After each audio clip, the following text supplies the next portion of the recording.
नमस्कार मित्रांनो, टेट 2025 साठी अतिशय इम्पॉर्टंट असा हा व्हिडिओ आहे। टेट मे 2025 ला होणार आहे। आता त्यासाठी तुम्हाला स्टडी मॅथच्या माध्यमातून ही एक सिरीज चालू करण्यात आलेली आहे, ज्या सिरीजमध्ये मी 5 ते 6 क्वेश्चन्स घेतो, मात्र महत्त्वपूर्ण घेत असतो। या ठिकाणी बघा, गणित आणि बुद्धिमत्तेची बॅच सुरू करण्यात आलेली आहे। जर तुम्ही इच्छुक असाल तर 7709119501 वर कॉन्टॅक्ट करू शकता। पहिला प्रश्न या ठिकाणी आहे। पहिला प्रश्न बघा, आपण फर्स्ट क्वेश्चन ऑलरेडी हा 6 असं झालेलं आहे। ठीक आहे, पहिला प्रश्न आपण घेऊया। चला, it's a first question, how to solve it. आता याचा आन्सर तुम्ही व्हिडिओ पॉज करून आणू शकता किंवा मी सांगतो त्या पद्धतीने काढा। आता बघा, या ठिकाणी इनरमध्ये एक्स आहे, म्हणजेच इनर पार्ट आणि आउटर पार्ट। 8 1 8, 8 7 56, या ठिकाणी 7 5 35 म्हणजे 350 झाले। आता 350 झाल्यानंतर मग या ठिकाणी 14 1 14, 14 3 42 म्हणजे हे 300 झाले। सो 300 वजा x बरोबर 360। देअरफॉर काय येणार आहे, या ठिकाणी बेसिक असते मित्रांनो। बेसिक असं आहे की हे 350 आतमध्ये जाते आणि x बाहेर निघतो। हा आहे बेसिक पॉईंट।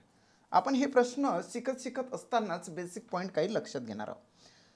आता बेसिक पॉईंट काय सांगतो की बरोबरचं चिन्ह आहे आणि त्याच्या मागे जिथपर्यंत वजाचं चिन्ह असेल त्यातला मधला जो पार्ट आहे आउटरला टाकायचा आणि आउटरचा पार्ट त्या ठिकाणी नेऊन टाकायचा। म्हणजे असं होते 300 वजा 350 बरोबर x। देअरफॉर x बरोबर मित्रांनो या ठिकाणी लहान संख्येतून मोठी संख्या जात नाही, म्हणून आपण पर्यायाने मोठ्या संख्येतून लहान संख्या काढली। अशा वेळेस या ठिकाणी -50 येते, कारण की 350 वजा 300 म्हणजे 50, मोठ्या संख्येचं आपण चिन्ह देत असतो। सो प्रॉपर आन्सर येते मित्रांनो सेकंड। या पद्धतीने तुम्ही जर का एक एक प्रश्न आणि त्याचे बेसिक पॉईंट जर क्लिअर केले तर निश्चितच तुम्हाला मार्क्स जास्त पडणार आहे। पहिला प्रश्न आपल्याला क्लिअर झाला, -50। आता सेकंड क्वेश्चन आपण घेऊया। सेकंड क्वेश्चन मध्ये या ठिकाणी बघा, सेकंड क्वेश्चन तुमच्या पुढे आहे। ठीक आहे, आता 2.2/5 डिवायडेड बाय या ठिकाणी पर्सेंटेजचं चिन्ह आहे। बघा, आता आपण सॉल्व करूया। एवढा जो पार्ट आहे आपल्याला आधी रिझर्व ठेवावा लागेल आणि त्याला कन्व्हर्ट सुद्धा करावं लागेल। आता बघा, याला कसं करणार, 5 2 10, 10 2 किती 12, हे झाले 12/5। अपूर्णांकाला जर टक्केचं चिन्ह लागून आलं तर बेसिक पॉईंट लक्षात घ्या। अपूर्णांकाला जर टक्केचं चिन्ह लागून आलं तर भागिले 100 करतो की नाही आपण, मग पर्यायाने ते होते 1/100। म्हणजे सरळ सरळ अंशाने छेद जर आला तर या ठिकाणी मल्टिपल बाय 1/100 करायचं। जर टक्केच चिन्ह आलं असेल तर ऑफ म्हणजे गुणाकार होते आणि या ठिकाणी येतं x। एवढा पार्ट आपल्याला आधी सॉल्व करावा लागते, देन मग बाकीचा पार्ट आपण याला अटॅच करू, देन पुढे जाऊ। आता या ठिकाणी बघा कसं होणार, तर या ठिकाणी ठीक आहे, एवढा पार्ट आधी करावा लागेल आपल्याला। देन गुणिले 8 आहे प्लस 24 आहे, नंतर 120 आहे। हा जो प्लस 24 आहे याला कट केला तर इकडे -24 होते। म्हणजेच बाहेरचा जो पार्ट आहे इथे 6 आहे की नाही, हातचा एक आला तर 12तून 9 गेले, 12तून 3 गेले तर 9 राहिले, 96 आउटर पार्टला आले। आता या ठिकाणी एवढा पार्ट आपण रिझर्व ठेवणार। हा जो गुणिले x आहे इकडे जाऊन तो भागिले गुणिले जो 8 आहे तो इकडे जाऊन भागिले 8 होणार, कट, कारण की चिन्ह बदल होते बरोबरचं चिन्ह ओलांडल्यानंतर। 8 1 8, 8 1 8 उरला 1 झाले 16, 8 2 16 म्हणजे 12 8 96 होते, म्हणजे इकडच्या साईडला 12 राहिले। आता हा जो पार्ट आहे एवढा आपल्याला एवढा पार्ट रिझर्व ठेवायचा आहे, ज्या ठिकाणी x ची व्हॅल्यू ऑफला लागून आलेली आहे तेवढा पार्ट आपण रिझर्व ठेवला। आता 12/5 म्हणजेच आउटर पार्टला हे जे 12 आहे गुणिलेचं गुणिलेच ठेवायचं, मात्र 5 अंशाच्या ठिकाणी आणि 12 छेदाच्या ठिकाणी ठेवायचं, म्हणजे या ठिकाणी इनवर्स होते, उलट पालट होते। 12 12 कॅन्सल झाले, इथं काय आला मित्रा 5 आला। आता फायनली स्टेप्सवर आपण आलो, 1/100 ऑफ म्हणजे गुणिले गुणिले x बरोबर हे काय तर 5, हे 5 आपण इथे लिहून घेऊ। या स्टेप्सवर आल्यानंतर आपल्याला हे सॉल्व कसं करायचं, हा जो x आहे आपण x घेतला बरोबर 5, हे जे गुणिले आहे तर गुणिलेच होणार। हा जो 1/100 आहे तर 1/100 म्हणजेच या ठिकाणी इनवर्स होणार, 100 वर जाईन, एक खाली येईन, म्हणजे एक्स बरोबर मित्रांनो 500 येतात. प्रॉपर आन्सर आलेला आपल्याला फर्स्ट. सेकंडचं फर्स्ट आन्सर येते. झालं क्लिअर? Okay clear sir. आता त्यानंतर आपण घेऊया तिसरा प्रश्न. वेट, थर्ड प्रश्न घेतलेला आहे या ठिकाणी. बघा तिसरा प्रश्न आपण घेऊया. असेच प्रश्न तुम्हाला सॉल्व करायचे आहे, कारण की सिम्प्लिफिकेशनचे बरेचसे प्रश्न विचारले जातात. किमान IBPS पॅटर्ननुसार 10 ते 15 प्रश्न विचारलेले असतात. या ठिकाणी आउटरमध्ये एक्स काढायचं आहे. आता आपल्याला काय करावं लागेल, हा डिवाइड आणि हा डिवाइड, या ठिकाणी सुद्धा बेस पॉईंट आहे. 84 divided by 0.4 plus 45 divided by 7.5 बरोबर हा आहे 4x एवढा पार्ट. या ठिकाणी काय करायचं की हा जो बेस आहे, बेस म्हणजेच हा जो छेद आहे, छेदाला पूर्णत्व प्राप्त करून देण्यासाठी आपण इथे पॉईंट नेतो, म्हणजे हा होतो 4. जसा एका अंकानंतर पॉईंट जर पुढे ढकलला तर वर 0 द्यावं लागते, म्हणजे 84 चे होतात 840 प्लस सेम टू सेम इथं आपण असं केलं, म्हणजे याच्यावर झाले 75 आणि इकडे काय होणार आहे तर एक 0 वाढवून द्यावं लागेल, कारण की पूर्णत्व प्राप्त करण्यासाठी एकच घर आपण पुढे आलो, असं झालं. बरोबर 4x झालं. आता या ठिकाणी तुम्ही भाग देऊ शकता. 4 1 4, 4 2 8, 4 1 4 आणि या ठिकाणी 0, म्हणजे हे झाले 210. भाग गेला त्या ठिकाणी. इथे सुद्धा तुम्ही भाग देऊ शकता. कितीचा भाग जाणार ते या ठिकाणी 25चा भाग जाण्याची शक्यता असते. 25 3 75, 25 1 25, 25 जर 45 मधून जर 25 काढले तर या ठिकाणी सरळ सरळ किती उरतात तर या ठिकाणी 20 उरतात. 20 उरल्यानंतर 200 राहतात. 20 जर उरले इथं जर 2 याला अटॅच केले तर 200 झाले. मग 25 8, 25 1 25 आणि 25 8 किती होते तर 200 होते, म्हणजे 18/3 आले. पुन्हा असं 3 1 3, 3 6 18, म्हणजे या ठिकाणी आले 6 बरोबर 4x. याचं किती होणार आहे मित्रा तर 216 होणार आहे. 216 बरोबर 4x. आता बघा या ठिकाणी असते गुणाकार. हा गुणाकार इकडे जाऊन होते भागाकार, म्हणजे 216 भागिले किती 4 झाला आन्सर आपल्याला. 4 1 4, 4 5 20, 4 1 4, 4 5 20 उरला 1 झाले 16, 4 6 16. सो आन्सर x बरोबर 54 येणार आहे. थर्डचं फर्स्ट आन्सर येते. चला पुढे जाऊ.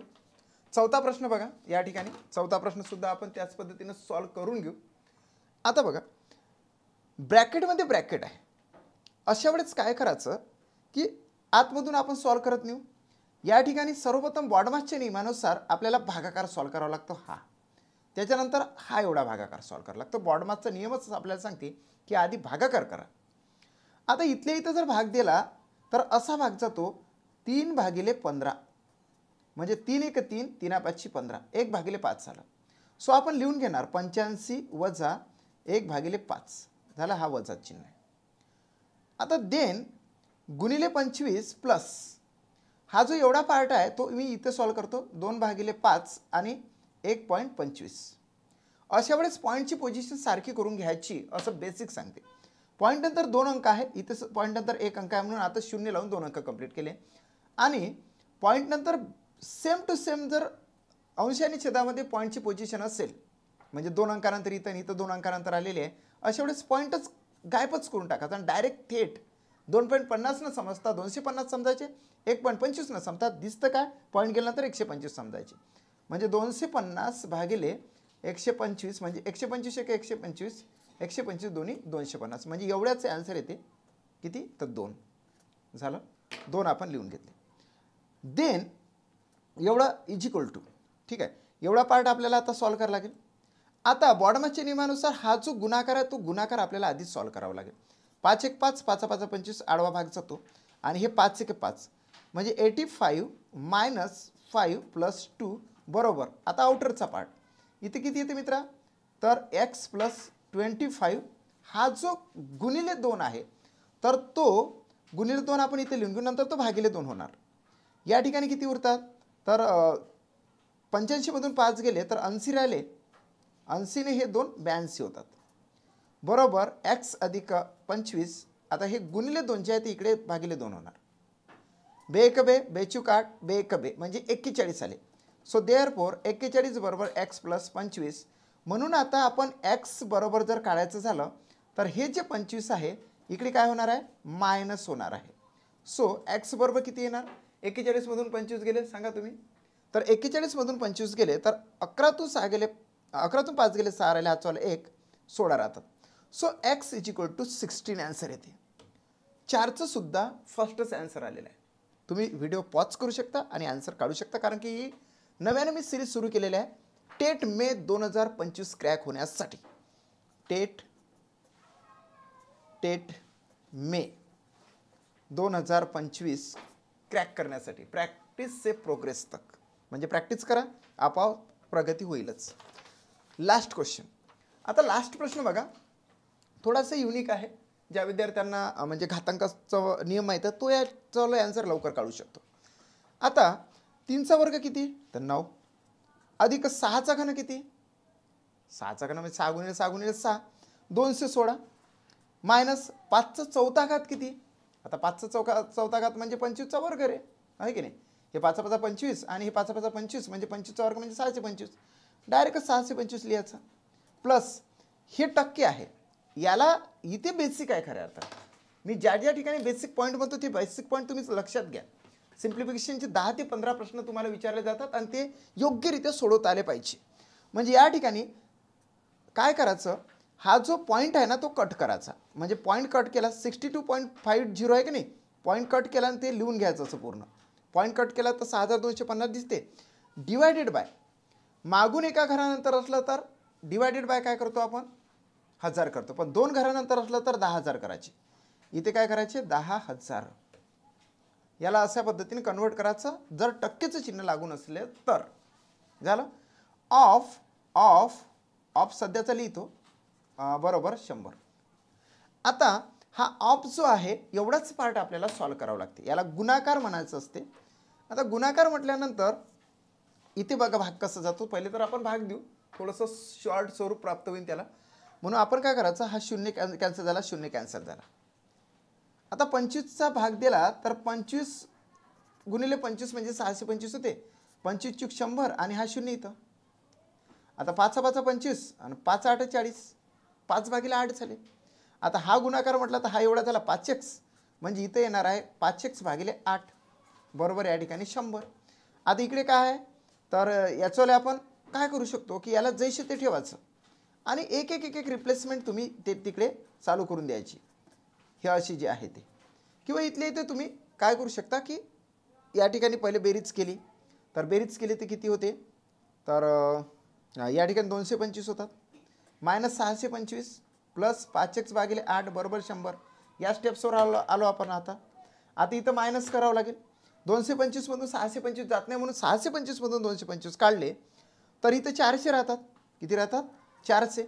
मात्र मोठ्या संख्येचं चिन्ह द्यावं लागते हे, म्हणून -400 प्लस 5x/8 बरोबर 100. आता हे जे -400 आहे इकडे जाऊन +400 होणार.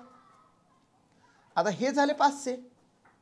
फायनल स्टेप्सवर आपण काय आलो की 5x/8 बरोबर 500.